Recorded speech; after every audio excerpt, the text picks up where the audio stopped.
राधे राधे दोस्तों, जय श्री कृष्णा। दोस्तों, श्री कृष्ण कहते हैं, हमारा सबसे बड़ा शत्रु कौन है? आप में से कुछ कहेंगे कि जो हमारा विनाश चाहे, तो कुछ कहेंगे जो पीठ पीछे प्रहार करे।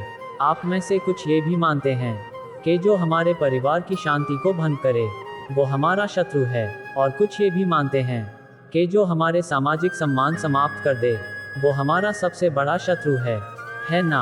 परंतु सत्य इन सब से अलग है। हमारा सबसे बड़ा शत्रु हमारे सबसे निकट रहता है, या कहे हमारे भीतर रहता है। कौन है ये शत्रु? वो शत्रु है हमारा मन, हमारा मस्तिष्क, क्योंकि ये हमें किसी भी समय उचित से अनुचित की तरफ, धर्म से अधर्म की तरफ धकेलता है। ये एक पल में हमारा परिवार तोड़ सकता है, हमारी प्रतिष्ठा भंग कर सकता है। इसलिए अगर सफल होना है, श्रेष्ठ होना है, तो अपने मन पर नियंत्रण रखना सीखिए। यदि मन अनुशासित हो, तो उससे अधिक सृजन कोई नहीं कर सकता, और यदि मन अनुशासित न हो, तो उससे अधिक विनाश कोई नहीं कर सकता।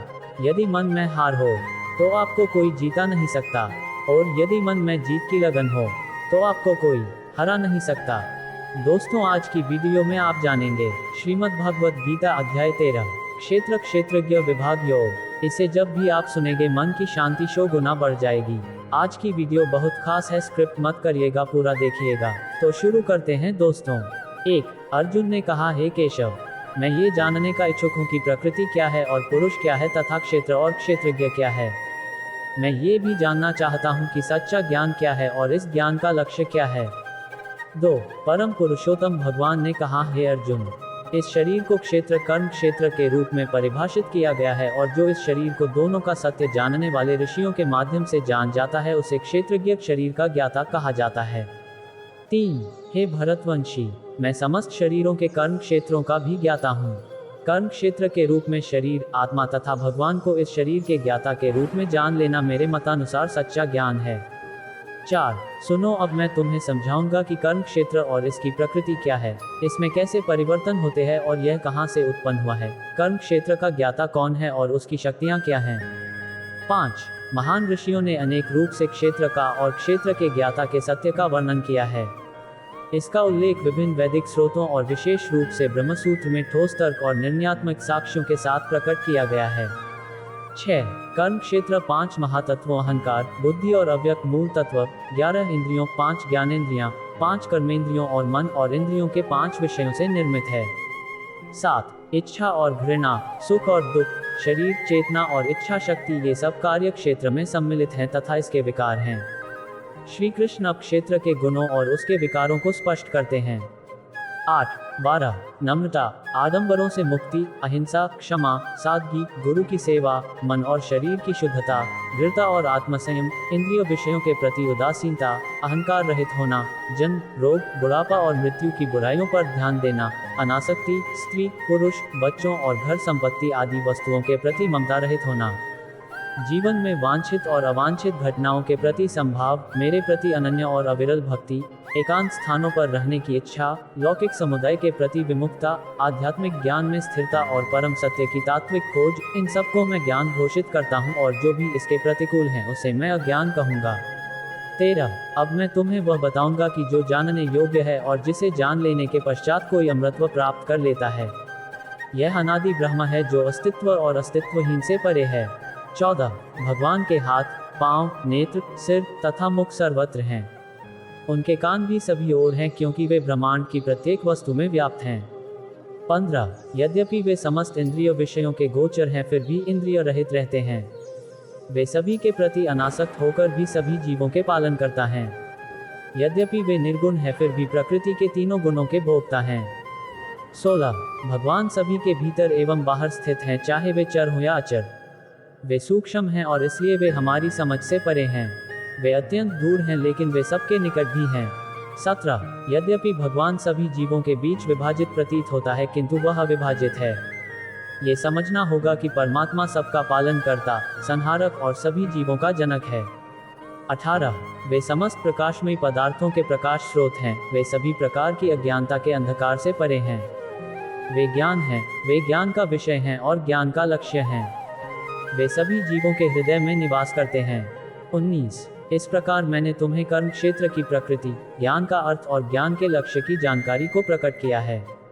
इसे वास्तव में केवल मेरे भक्त ही पूर्णतः समझ सकते हैं और इसे जानकर वे मेरी दिव्य प्रकृति को प्राप्त होते हैं। 20 प्रकृति और पुरुष जीवात्मा दोनों अनादि हैं। ये भी जान लो कि शरीर में होने वाले सभी परिवर्तन और प्रकृति के तीनों गुणों की उत्पत्ति प्राकृत शक्ति से होती है। 21 सृष्टि के विषय में प्राकृत शक्ति ही कारण और परिणाम के लिए उत्तरदायी है और सुख दुख की अनुभूति हेतु जीवात्मा को उत्तरदायी बताया जाता है। 22 पुरुष अर्थात जीव प्रकृति में स्थित हो जाता है, प्रकृति के तीनों गुणों के भोग की इच्छा करता है, उनमें आसक्त हो जाने के कारण उत्तम और अधम योनियों में जन्म लेता है। 23 इस शरीर में परमेश्वर भी रहता है, उसे साक्षी, अनुमति प्रदान करने वाला, सहायक, परम भोक्ता, परम नियंता और परमात्मा कहा जाता है।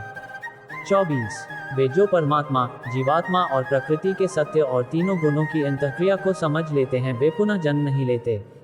उनकी वर्तमान स्थिति चाहे जैसी भी हो वे मुक्त हो जाते हैं।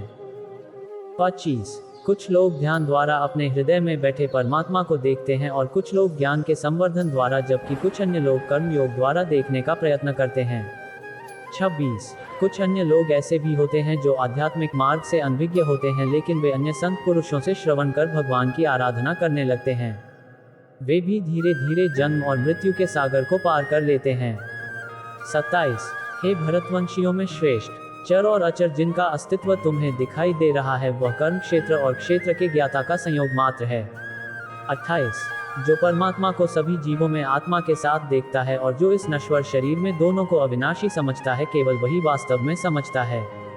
29 वे जो भगवान को सर्वत्र और सभी जीवों में समान रूप से स्थित देखते हैं वे अपने मन से स्वयं को निम्नीकृत नहीं करते। इस प्रकार से वे अपने परम गंतव्य को प्राप्त करते हैं। 30 जो ये समझ लेते हैं कि शरीर के समस्त कार्य प्राकृत शक्ति द्वारा संपन्न होते हैं, जबकि देहधारी आत्मा वास्तव में कुछ नहीं करती, केवल वही वास्तव में देखते हैं। 31 जब वे विविध प्रकार के प्राणियों को एक ही परम शक्ति परमात्मा में स्थित देखते हैं और उन सबको उसी से जन्मा समझते हैं, तब वे ब्रह्म का ज्ञान प्राप्त करते हैं। 32 परमात्मा अविनाशी है और इसका कोई आदि नहीं है और प्रकृति के गुणों से रहित है। हे कुंती पुत्र, यद्यपि यह शरीर में स्थित है किंतु यह न तो कर्म करता है और न ही प्राकृत शक्ति से दूषित होता है। 33 अंतरिक्ष सबको अपने में धारण कर लेता है, लेकिन सूक्ष्म होने के कारण जिसे ये धारण किए रहता है उसमें लिप्त नहीं होता। इसी प्रकार से यद्यपि आत्मा चेतना के रूप में पूरे शरीर में व्याप्त रहती है, फिर भी आत्मा शरीर के धर्म से प्रभावित नहीं होती। 34 जिस प्रकार से एक सूर्य समस्त ब्रह्मांड को प्रकाशित करता है, उसी प्रकार से आत्मा चेतना शक्ति के साथ पूरे शरीर को प्रकाशित करती है। 35 जो लोग ज्ञान चक्षुओं से शरीर और शरीर के ज्ञाता के बीच के अंतर और प्राकृतिक शक्ति के बंधनों से मुक्त होने की विधि जान लेते हैं, वे परम लक्ष्य प्राप्त कर लेते हैं। दोस्तों, आशा करते हैं आज का वीडियो आपको अच्छा लगा होगा। वीडियो अच्छा लगे तो लाइक करना तो बनता है। कमेंट पर जय श्री कृष्ण लिखना ना भूले। भगवत गीता बाकी अध्याय का वीडियो देखने के लिए हमारे चैनल को सब्सक्राइब करें। आज के लिए राधे राधे, जय श्री कृष्णा।